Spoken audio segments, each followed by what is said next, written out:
Ah, Deus é amor, bobagem, essa coisa de condenação. Eu também sou filho de Deus. Eu nasci no lar evangélico. Todos estão salvos. Cuidado com as falsas afirmações.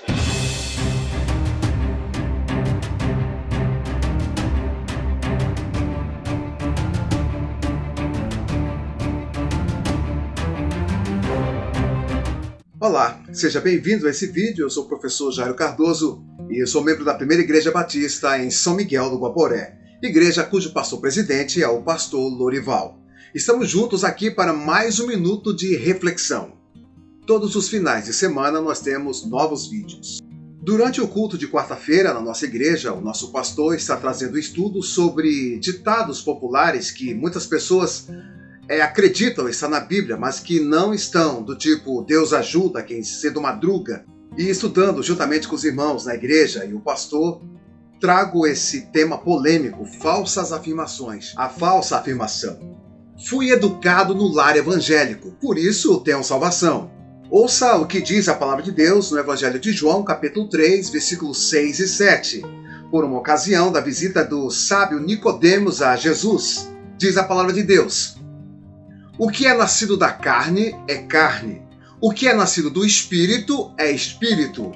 Não te admires de eu te dizer, importa-vos nascer de novo. Meus caros amigos e irmãos, a palavra de Deus está dizendo que independe o local do nascimento. Para ter a salvação, é preciso nascer de novo. Nicodemos ficou um tanto quanto confuso quando Deus falou isso para ele. Imaginava ter que voltar ao ventre de sua mãe. E não é isso. Nascer de novo é nascer no Espírito, na palavra. É um novo nascimento. Não significa ter que voltar ao ventre de sua mãe, mas sim aceitar Jesus como o único e suficiente Salvador de sua vida. Então não é porque nasceu no lar evangélico, no lar cristão, que você tem a salvação. É preciso nascer do Espírito. A falsa afirmação: ah, eu tenho um coração muito bom. Olha o que diz a palavra de Deus, profeta Jeremias, capítulo 17, versículo 9. Enganoso é o coração, mais do que todas as coisas, e desesperadamente corrupto. Quem o conhecerá? Então você tem certeza que você tem um bom coração e por isso merece a vida eterna? Por isso merece a salvação? Tome cuidado. A palavra de Deus alerta. Muito enganoso é o nosso coração. E veja só, no campo político, quanta corrupção está acontecendo. De repente você pode falar, mas eu não faço isso. De repente você não teve a oportunidade. Por isso talvez você não fez.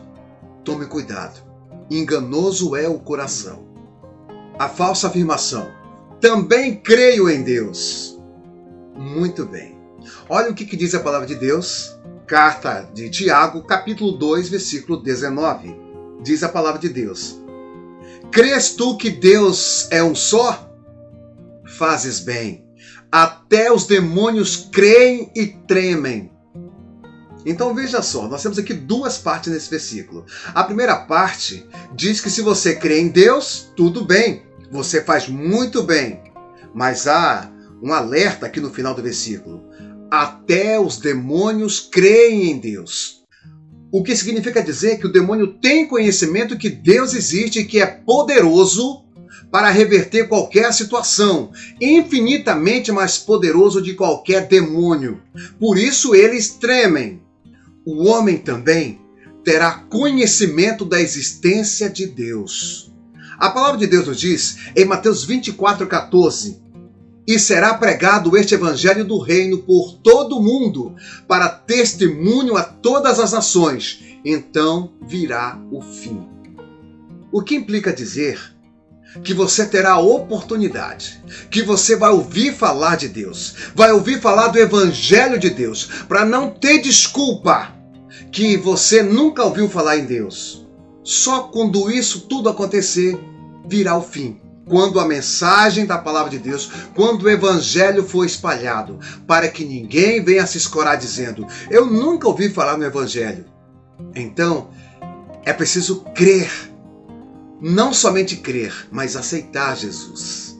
Sim, porque esse é o único meio de você ser salvo. Diz a palavra de Deus em João 14,6. Respondeu-lhe Jesus: eu sou o caminho, a verdade e a vida.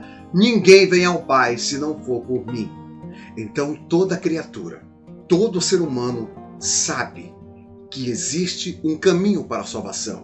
E esse caminho é Jesus. Por isso, a necessidade de reconhecê-lo como Salvador da minha vida, como Salvador do mundo. A falsa afirmação: todos somos salvos. Diz a palavra de Deus em Mateus, capítulo 7, versículo 21. Nem todo que diz Senhor, Senhor, entrará no reino dos céus, mas aquele que faz a vontade de meu Pai, que está nos céus. Então não são todos que são salvos. Inclusive, há muita confusão aí nesse meio. Nem todos que dizem Senhor, Senhor, diz a palavra de Deus, entrará no reino dos céus. É preciso fazer a vontade de Deus, a vontade do Pai. Falsa afirmação: Deus é amor, ninguém será condenado. Sim, Deus é amor, mas em um momento ele será juiz.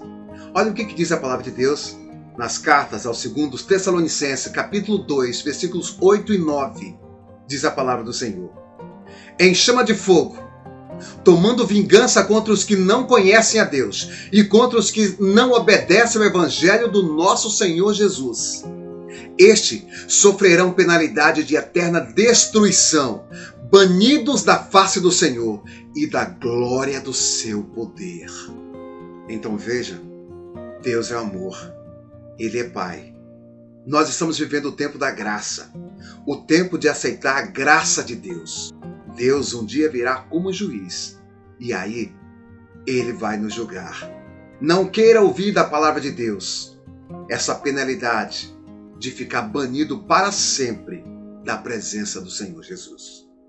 No livro de Atos, os apóstolos estavam pregando uma mensagem semelhante a essa, falando de que Deus também é juiz, falando do juízo de Deus. O povo teve medo. Está registrado isso no livro de Atos, capítulo 2, versículos 37 e 38. Quando viram isso, todos ficaram aflitos e perguntaram a Pedro e aos outros apóstolos: irmãos, o que devemos fazer? Pedro respondeu: arrependam-se e cada um de vocês sejam batizado em nome de Jesus Cristo, para que seus pecados sejam perdoados e vocês receberão de Deus o Espírito Santo. O que devo fazer?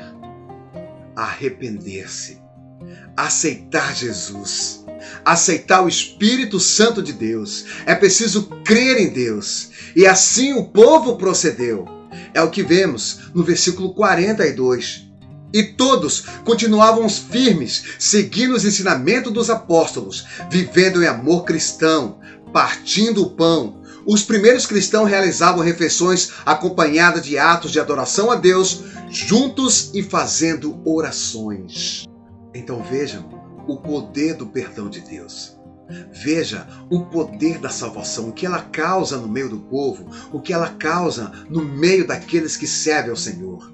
A palavra de Deus diz que eles amavam-se mutualmente, lembravam-se do Senhor no partir do pão, louvavam a Deus, perseveravam em oração. É justamente isso que temos que fazer. O povo remido, o povo de Deus. E para encerrarmos a nossa reflexão de hoje, eu quero ler um versículo que está registrado no livro de Atos, capítulo 10, versículo 9. Se com tua boca confessares Jesus como Senhor e em teu coração creres que Deus o ressuscitou dentre os mortos, serás salvo. Mais uma vez, é preciso aceitar Jesus. É preciso confessar Jesus como o único suficiente Salvador de nossas vidas. É preciso crer que Ele ressuscitou, dando assim a vida eterna para aqueles que creem em Cristo Jesus. Então seremos salvos. Não acredite em qualquer coisa que você vê. É preciso você estar atento. É preciso ler a palavra de Deus. E é preciso saber que é preciso receber Jesus para ser salvo da condenação eterna. Vamos orar. Grandioso Deus, eterno Pai, muito obrigado, Senhor, pela confiança que colocaste em nosso coração. Muito obrigado, Senhor, porque tem realizado sinais de maravilhas em nosso meio. O teu povo agradece. Meu Pai, fortalece a sua igreja global. Revela-nos como podemos nos associar para alcançar as necessidades daqueles ao nosso redor. Acalma nossos medos. Enche-nos com sua esperança, alegria e paz, enquanto continuamos a confiar em Ti, Senhor. Usa essa pandemia para pavimentar o caminho para a renovação espiritual, Senhor. Queremos que sua glória, poder e cura estejam à mostra, Senhor. Venha, Senhor Jesus. Venha sobre nós, Pai. Essa pessoa que está orando conosco agora, Senhor, reconhecendo, recebendo, confessando Jesus como o único suficiente Salvador. Dá a paz que tanto necessita, Senhor. Pai, nos livra do mal. Te agradecemos porque Tu és o Deus poderoso, Senhor. Muito obrigado, Pai. Confiando na vitória do povo de Deus através do Teu sangue vertido naquela cruz. Nós te agradecemos em nome de Jesus. Amém, Senhor. Que Deus muito os abençoe e até a próxima oportunidade, se Deus assim nos permitir.